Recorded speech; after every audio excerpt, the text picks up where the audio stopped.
Hello दोस्तों, स्वागत है आप सभी का लोकल गुरुजी यूट्यूब चैनल में। मेरा नाम है आकाश और आज के इस वीडियो में आपको बताऊंगा Flipkart Axis bank credit card को पाने का सही और इजी तरीका, और आपके जितने भी डाउट्स है उसको भी क्लियर करूंगा, और आपको क्या क्या क्राइटेरिया कंप्लीट करनी होगी इस कार्ड को पाने के लिए, तो सब कुछ डिटेल्स पे एक्सप्लेन करूंगा और आपको समझाऊंगा आपको फ्लिपकार्ट एक्सिस बैंक का क्रेडिट कार्ड कैसे मिलने वाला है। तो फिर चलिए आज का वीडियो शुरू करते हैं।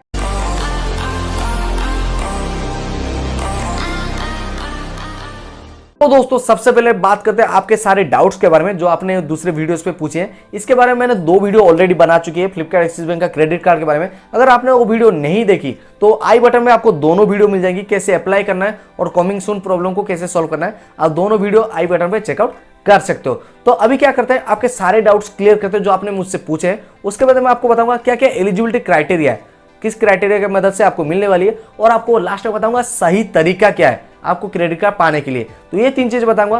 तो फिर चलिए, डाउट्स नंबर 1, क्या एक्सिस बैंक में अकाउंट होना चाहिए? तो माई आंसर इज यस। जी, आपका एक्सिस बैंक में अकाउंट जरूर होना चाहिए। कार्ड पे कमिंग सून दिखा रहा है, एक्सिस बैंक का क्रेडिट कार्ड कमिंग सून दिखा रहा है, तो क्या हमें क्रेडिट कार्ड नहीं मिलेगा? तो मैं आपको बता दूं, आप फ्लिपकार्ट एक्सिस बैंक का क्रेडिट कार्ड सिर्फ फ्लिपकार्ट ऐप पे नहीं, कहीं पे भी कभी भी अप्लाई कर सकते हो। आप फ्लिपकार्ट बैंक के थ्रू भी अप्लाई कर सकते हो। तो उसके लिए आपको कोई क्राइटेरिया नहीं है कि आपको 6 महीने वेट करने, साल भर वेट करना पड़े। नहीं, आप किसी भी वक्त अप्लाई कर सकते हो फ्लिपकार्ट एक्सिस बैंक का क्रेडिट कार्ड। फ्लिपकार्ट ऐप के थ्रू अगर नहीं हो रहा है तो आप बैंकिंग के थ्रू भी कर सकते हो, अपने एक्सिस बैंक के बैंकिंग के थ्रू। डाउट्स नंबर 3, फ्लिपकार्ट पे एप्लीकेशन फॉर्म अप्लाई करने के बाद हमारा फॉर्म रिजेक्ट क्यों हो जाता है? तो देखो, इसका जो आंसर है इस चीज को हमें ध्यान से समझना पड़ेगा। फ्लिपकार्ट हमें एक्सिस बैंक का क्रेडिट कार्ड नहीं दे रहा है, फ्लिपकार्ट एक्सिस बैंक के साथ पार्टनर है। तो इससे क्या होता है, फ्लिपकार्ट और एक्सिस बैंक का पार्टनर मिलकर आपको देता है Flipkart Axis bank credit card. ठीक है, तो हम जब भी फ्लिपकार्ट पे अप्लाई करते हैं तो हमारा एक्सिस बैंक का अकाउंट होना चाहिए, उस नंबर के साथ लिंक होना चाहिए।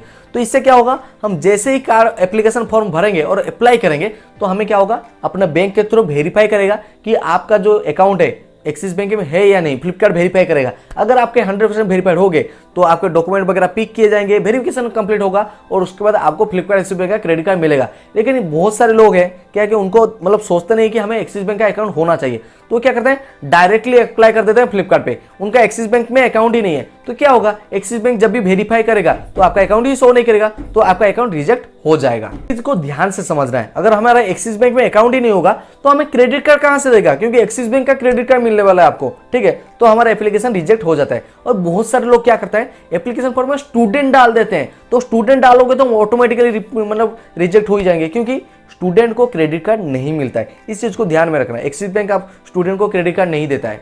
डाउट्स नंबर 4, अकाउंट कितना पुराना होना चाहिए?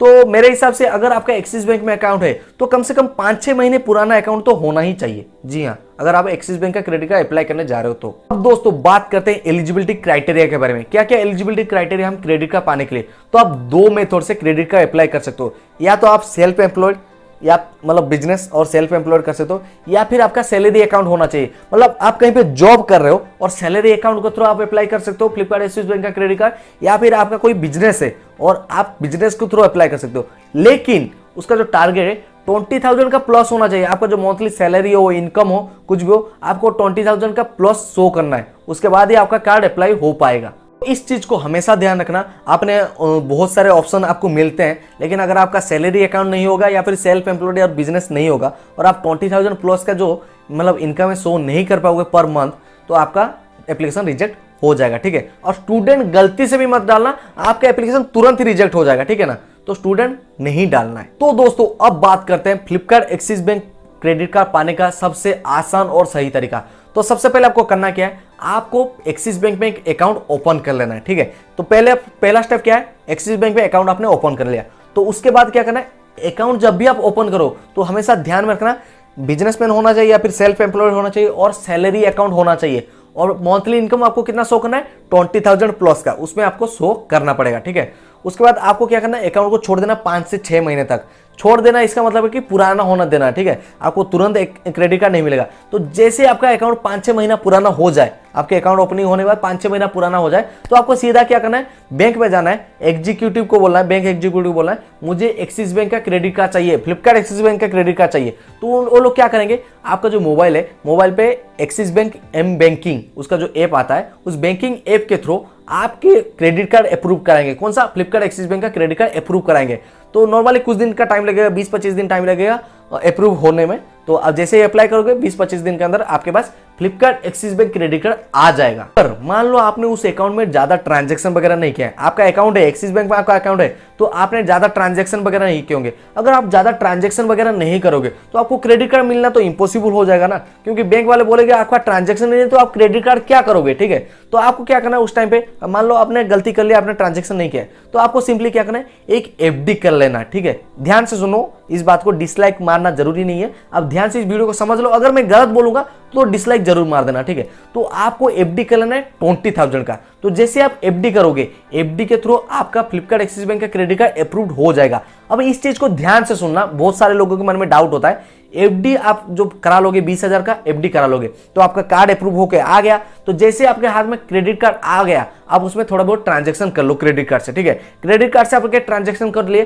क्रेडिट कार्ड में ट्रांजैक्शन चलता रहा, आपका क्रेडिट कार्ड यूज होता रहा, तो आपको क्या करना है, 2 से 3 महीने के बाद आपको एफडी क्लोज करा लेना है। ठीक है, ध्यान से सुनो, आपको जो 20,000 का एफडी है उसको क्लोज करा लेना है, लेकिन आपको क्रेडिट कार्ड में ट्रांजैक्शन करते रहना है। ठीक है, ट्रांजैक्शन वगैरह करते रहना है। उसके बाद क्या होगा, एफडी आपका क्लोज हो गया। ठीक है, तो आपके 20,000 रुपए आपको रिफंड मिल गए और आपका क्रेडिट कार्ड भी बन गया है। ठीक है, अब उस क्रेडिट कार्ड पे आपको ट्रांजैक्शन वगैरह करनी होगी, लेकिन उस क्रेडिट कार्ड पे लिमिट कितनी मिलती है, 20,000 मिलती है। और जैसे आप ट्रांजैक्शन वगैरह करते रहोगे, कार्ड को यूज करते रहोगे, तो आपको क्या लिमिट बढ़ते रहेंगे, कार्ड आपका डिक्लाइन नहीं होगा। लेकिन हाँ, ये ध्यान रखना है, एफडी क्लोज करने से पहले आपको उस क्रेडिट कार्ड से ट्रांजैक्शन वगैरह करते रहना है। ठीक है, आपको शॉपिंग वगैरह करते रहना है, स्वाइप करते रहना है, उस कार्ड को चलाते रहना है। ठीक है, और पेमेंट वगैरह करते रहना है। तो ये है सिंपल मेथड, और ये 2 तरीका है। इसी 2 तरीके के मेथड से, इस 2 तरीके से आप जो है फ्लिपकार्ट एक्सिस बैंक का क्रेडिट कार्ड पा सकते हो। ठीक है, एक सैलरी अकाउंट ये कर दो, ट्रांजैक्शन वगैरह करके आप कमा सकते हो, आपको एफडी करने की जरूरत नहीं है। लेकिन अगर आपके अकाउंट में ट्रांजैक्शन वगैरह कमी है, नहीं है, तो आपको एफडी कराना पड़ेगा, और एफडी कराओगे तो तुरंत ही हो जाएगा और आपका कार्ड भी डिक्लाइन नहीं होगा, जैसा मैंने आपको वीडियो में बताया। तो इस चीज को हमेशा अपने माइंड से निकाल दो कि एफडी क्लोज करने से कार्ड डिक्लाइन हो जाएगा, एफडी करोगे तो पैसा फंस जाएगा। नहीं, एफडी करोगे तो पैसा नहीं फंसेगा। आपको सिंपली क्या करना है, आपको एफडी कर लेना, 2-3 महीने के बाद डिलीट कर देना है, एफडी आपको क्लोज कर देना है, लेकिन आपको क्रेडिट कार्ड में तब तक ट्रांजैक्शन कंप्लीट करते रहना है। ठीक है, तो ये 2 सिंपल तरीका है। इसी 2 सिंपल तरीके से जाओगे तो आपका कार्ड सेफ भी रहेगा और आपको फ्लिपकार्ट एक्सिस बैंक का क्रेडिट कार्ड जरूर मिलेगा, 100% गारंटी देता हूं मैं। तो दोस्तों फिलहाल इस वीडियो में इतना ही। उम्मीद आपको वीडियो पसंद आई होगी। अगर आपको ये वीडियो पसंद है, इस वीडियो को एक लाइक करें, जितना हो सके अपना दोस्तों के साथ उतना शेयर जरूर कर देना। और हाँ, चैनल में नया हो तो सब्सक्राइब करके बेल आइकन को प्रेस कर दो। और कोई भी डाउट है तो कमेंट बॉक्स में बिंदास पूछ सकते हो, नहीं तो मेरा इंस्टाग्राम आईडी पे भी मुझे डीएम कर सकते हो, मैसेज कर सकते हो। मेरा इंस्टाग्राम आईडी है लोकल गुरुजी, तो उस पर भी आपको जो डाउट्स हैं मुझे इंस्टा पे भी बात कर सकते हो, मैं आपके सारे डाउट्स क्लियर करूंगा। तो फिर मिलता हूं अगले वीडियो में एक जबरदस्त कंटेंट के साथ। धन्यवाद।